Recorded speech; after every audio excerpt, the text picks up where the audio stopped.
कटरा तक रेल सुविधा शुरू होने के बाद माता वैष्णो देवी जाने वाले श्रद्धालुओं की राह तो आसान हुई है, लेकिन इससे जम्मू के व्यापारियों की मुश्किलें भी बढ़ गई हैं। कटरा रेल रूट शुरू होने के बाद श्रद्धालु सीधे कटरा बेस कैंप तक पहुंचने लगे हैं, जिससे जम्मू के दुकानदार और टैक्सी वालों का कारोबार ठप पड़ता नजर आ रहा है। अब जम्मू के लोग मांग कर रहे हैं कि सरकार उनके लिए भी कोई ठोस कदम उठाए।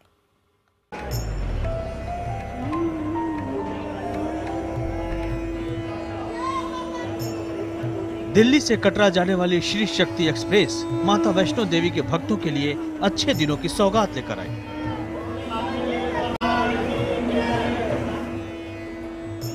श्रद्धालु खुश हैं, उनका वक्त और पैसा बच रहा है। कटरा के व्यापारी और होटल वाले भी खुश हैं, क्योंकि श्रद्धालुओं की तादाद में भारी इजाफा हो गया है। बाजारों में रौनक पहले के मुकाबले बढ़ गई है। श्राइन बोर्ड के मुताबिक कटरा में हर रोज 30 से 35 हजार माता के भक्त पहुंच रहे हैं। सुविधा भी है और अच्छे पहाड़ वगैरह भी देखने मिलेंगे और अच्छी खासी हमें वो काफी सुविधाएं मिल रही हैं, पैसों की क्या, और वैसे भी फैमिली के साथ घूमने में भी आनंद है। समय की बचत हुई है, पैसे की बचत हुई है, आनंद पूरा मिल रहा है, पहाड़ी देखने को मिल रही है। लेकिन इस तस्वीर का दूसरा पहलू भी है। कटरा में जहां हर तरफ रौनक ही रौनक दिख रही है, वहीं जम्मू के बाजारों में सन्नाटा पसरा है। जम्मू के दुकानदारों और होटल वालों के कारोबार में भारी गिरावट आई है, क्योंकि वैष्णो देवी जाने वाले ज्यादातर श्रद्धालु जम्मू आने के बजाय अब सीधे कटरा पहुंच रहे हैं। कटरा।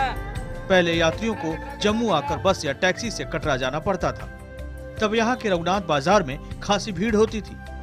लेकिन माता के भक्तों ने जम्मू से मुंह किया मोड़ा, यहाँ मानो वीरानी छा गई है।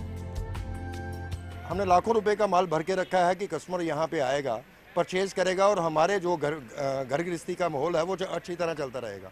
लेकिन सरकार ने ऐसा कुछ नहीं सोचा है। यहाँ पे 90% हमारा नुकसान हो चुका है, हमारा व्यापार बिल्कुल खत्म हो चुका है।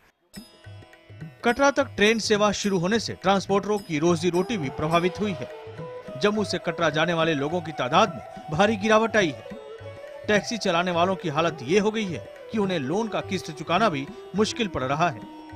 यहाँ के रेलवे स्टेशन के टैक्सी स्टैंड में 500 टैक्सियां हैं, जिनमें से अब रोज सिर्फ 200 को ही काम मिलता है।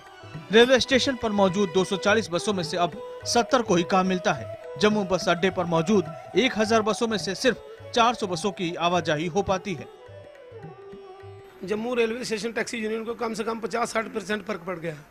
हमारे ड्राइवर देखो, कुछ शेड में सोए हुए हैं, कुछ गाड़ियों में बैठ के सोए हुए हैं, इधर बैठे हुए हैं ऑफिस में।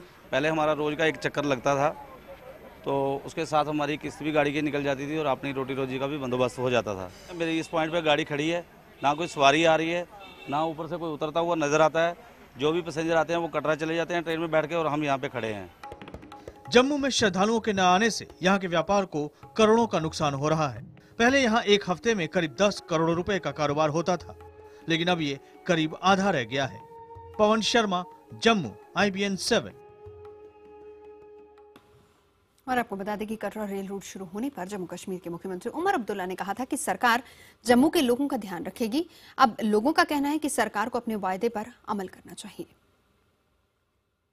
मैं जम्मू के लोगों को ये यकीन दिलाना चाहता हूं कि घबराने की कोई जरूरत नहीं है। मैं जानता हूं कि इस कटरा रेलवे स्टेशन के वजह से जम्मू के शहर के लोगों के दिलों में जरा घबराहट है, कि उनको डर इस बात का है कि जो हाल पठानकोट का हुआ था जब रेल जम्मू तक पहुंची, अब जम्मू के लोगों को डर है कि कहीं ऐसा ना हो कि जम्मू का हाल वही हो जो पठानकोट का हुआ, रेल कटरा पहुंचते पहुंचते। ये नामुमकिन है और हमारे होते होते हम जम्मू शहर के साथ ये होने नहीं देंगे।